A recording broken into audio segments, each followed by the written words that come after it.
Hello to everyone watching on the Applied Linguistics blog. I'm Joe. I'm a final year English language and media student. And today I'm joined by Vivienne Rogers, who is lecturer at Swansea University. How are you, Vivienne? I'm okay. It's very hot today, so it's a little stuffy in here. So It's not typical Swansea weather today. No, I mean, it's always sunny in Swansea, right? Oh, of course, yeah. Yeah. By the beach is always so. It's too hot for me. I think I'm northern and that's more my kind of weather.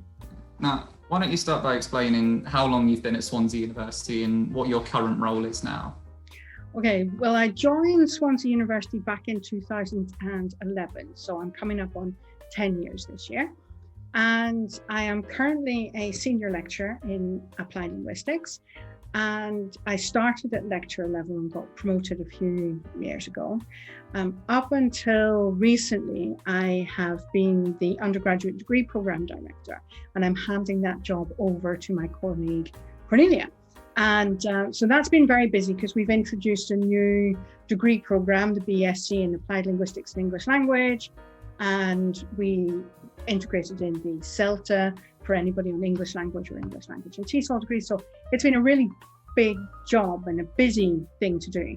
So I'm looking forward to someone else taking it on and developing lots more new ideas, because my ideas are probably a bit tapped out. I do my own research and teaching, and I supervise a number of PhD students. My main research areas are in psycholinguistics and second language acquisition.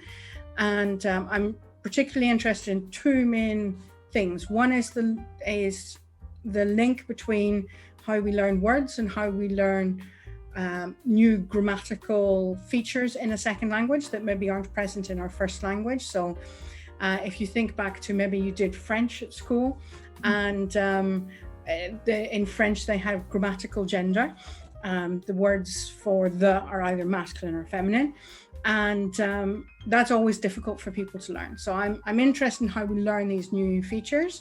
And then I have another research area, which is all about language learning aptitude, and seeing if that can account for why some people find it easier to pick up a language than others. Now, I wanted to ask you about that psycholinguistics module that you taught that I took in second year. Oh, yes. You enjoyed it.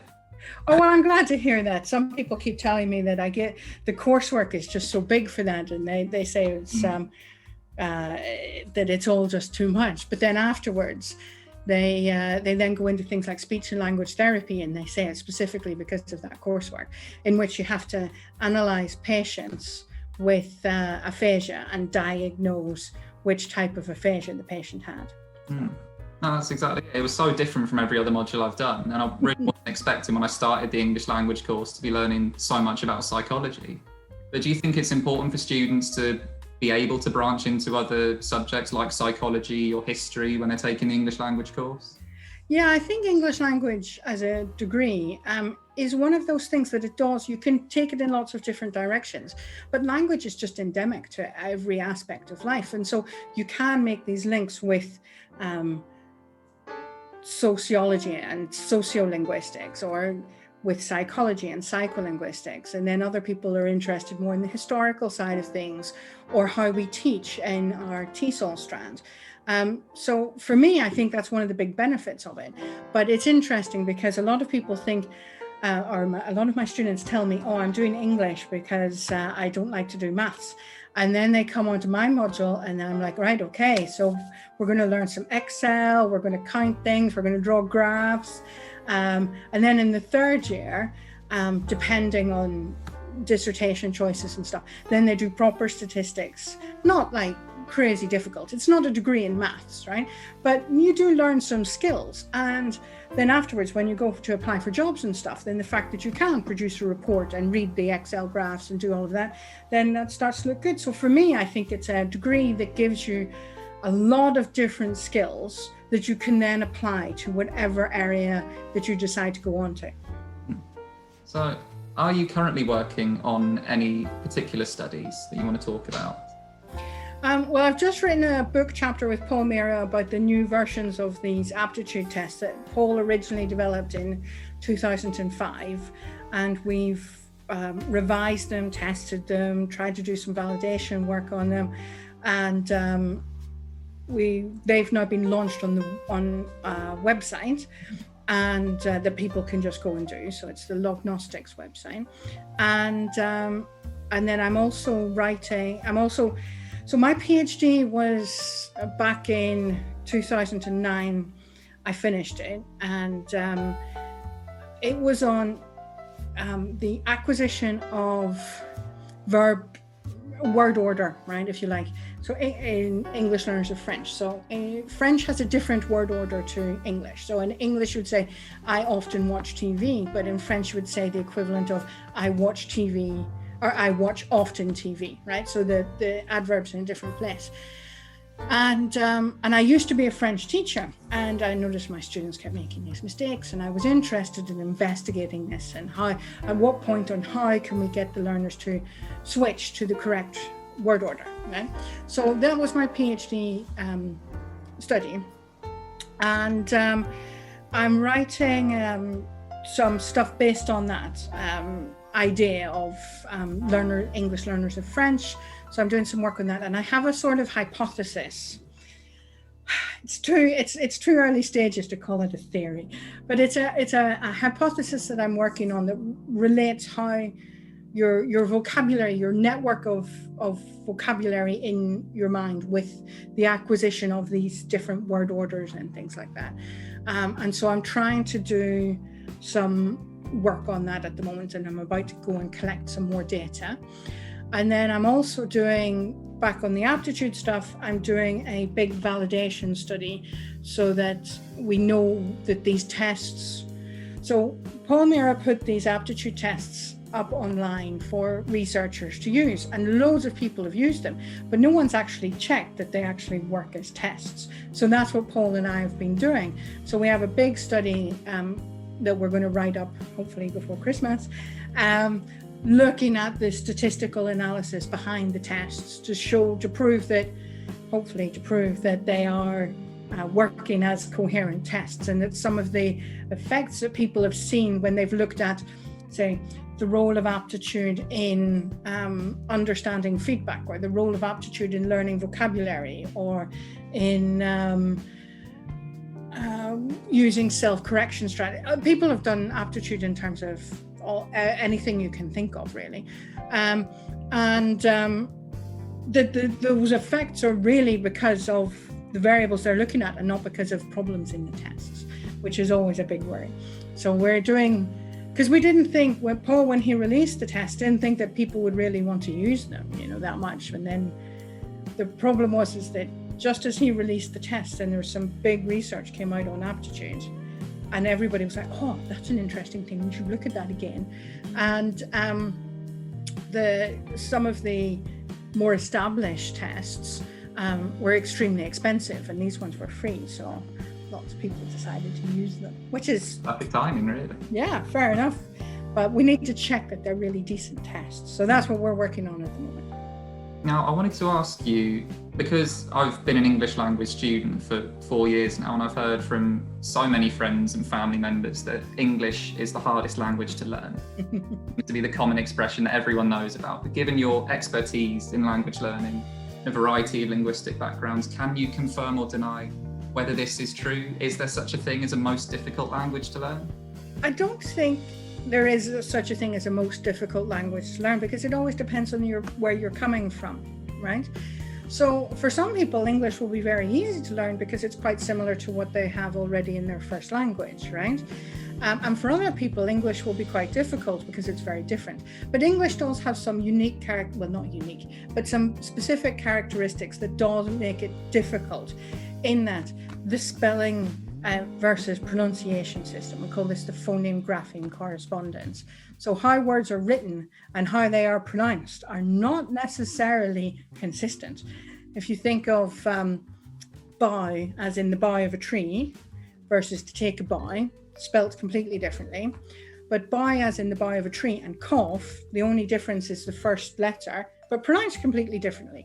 So you have all these jokes about how fish should really be spelled GHOTI, for the GH in rough or cough, the O as in women, and the TI as in nation, right? So from that perspective, English is difficult to work out how to write and how to spell it. Maybe it's just for me, because I'm an English native speaker. For me, one of the hardest languages I've been trying to learn is actually Welsh, because Welsh has what they call mutations, right? Which means that for certain sounds, the initial sound of the word changes, right, after either certain prepositions or because it's feminine and not masculine, but it's all mixed up. And I must admit, I find that really, really difficult to break into that system. And yet other people I know are like, no, Welsh is fine. What's wrong with you? And I'm like, maybe it's because I'm learning, in my 40s as opposed to in my teens and 20s when I did other languages. But now, the last thing I wanted to ask you about, which you mentioned in an email a while ago, was just the words muttering robots, playing in my mind for weeks ever since. Could you briefly explain what the Muttering Robot project was? Yeah, so I did this collaboration with Rob Wortham at Bath, and it arose because we were both on this Cherish Digital Humanities Crucible. And we were chatting at the end of a day, and I was like, he had presented his robot thing. I was like, that's really interesting, but I'm not sure what a linguist would do. And he goes, actually. So what he was interested is in transparency and artificial intelligence, right? So do people realize what data is being collected about them, that sort of thing. So your Alexa or your Hello Siri or any of those devices, they're all robots really. And are people aware of what they're really doing or what any sort of device is actually doing? So he was setting up he'd created this robot, and I've sent you a little video of it so you can have a look and maybe put it on the blog. And it looks a little bit like, one of those cars, remote controlled cars, right? It doesn't look like a human. And so what we wanted to know was, what do people think the robot's doing? So we designed this robot and we put some obstacles in an environment that the robot could be in.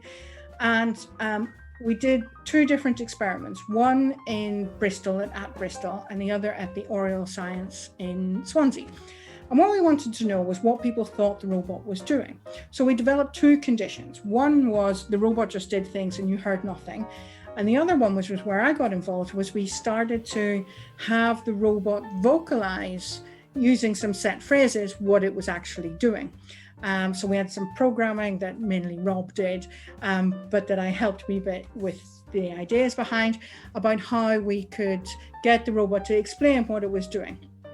And what we found was that, and so the robot would be put in, and the robot's main task was really to explore the area and detect humans, right? But people ascribe the robots all sorts of feelings and emotions. Oh, it's coming to make friends, or it's deciding if it likes something, or all this sort of stuff. And we're like, no, it's not doing any of that. It can't do any of that, right? So people project really human feelings to this very artificial bit of moving kit. And so we wanted to explore that. And so we found that people were better at working out what it was doing when it was muttering than when it wasn't. But still people were very, oh, it's coming to make friends, even when it was saying that it wasn't doing that. So it was interesting because there's a big ethical issue with, we have these devices everywhere, that people use. And a lot of people are surprised by, there's a lot in the news about, the data that's being collected about you from your devices. And so people are always a little bit surprised. So that's what we were trying to do, was to look at, if you provided vocalizations of what the robot was actually doing, did that help people determine what it was actually doing? And the answer was kind of. A lot of it was about trusting robots as well and getting people to trust the devices that exist around us. It almost sounds like a sci-fi film, like we're trying to get robots on for once. Yeah, kind of, because what's happening is a lot of people are using these things now in healthcare, right? And so the technology is going so fast, and there's lots of really cool things that the technology can do, but then the sort of ethics of some of the technology is a little bit behind. And so people are like, should we really be doing this in the way that we're doing it? And so that's what Rob's really interested in. And so I came on to help him make the robot. We called it mutter rather than talk, because talk implied something a bit more interactive than what actually happened. Okay. So we interview, because it's a science, Discovery Science Centre, both at Oriel Science Swansea and at Bristol. I think they've got a new name now. Then there's lots of kids there, but obviously we couldn't interview the children. So we interviewed the people who were looking after the kids, so their parents or guardians or whatever. And so we let the kids play with the robot, and then asked loads of questions of the people that were looking after them. It was great. I feel like children would have come up with some interesting answers if you could have interviewed them. Oh, it would have been so nice if we could have, but the ethics of that were... Yeah, that's fair enough. And yeah, as you mentioned, there's a video you sent me that will be on the blog as well that everyone else can have a look at and see the robot in action. Yeah. If anybody wants to see more about what Rob is doing with transparency and artificial intelligence, then he has a Twitter account as well. Exactly, and your Twitter and Rob's will be posted below this video on the blog as well. Great. It's just another example of applied linguistics crossing over with other subjects. Oh, yes. Optics, who'd have thought? Well, thanks very much for coming. I believe that's everything I wanted to talk to you about. It's been lovely to talk to you about all things applied linguistics and the real world of linguistics to see how it all works. Yeah. As you mentioned, there'll be videos under the blog and links to Vivienne's Twitter and Rob's. But other than that, thanks very much for joining me. Well, thank you. Thank you very much for having me.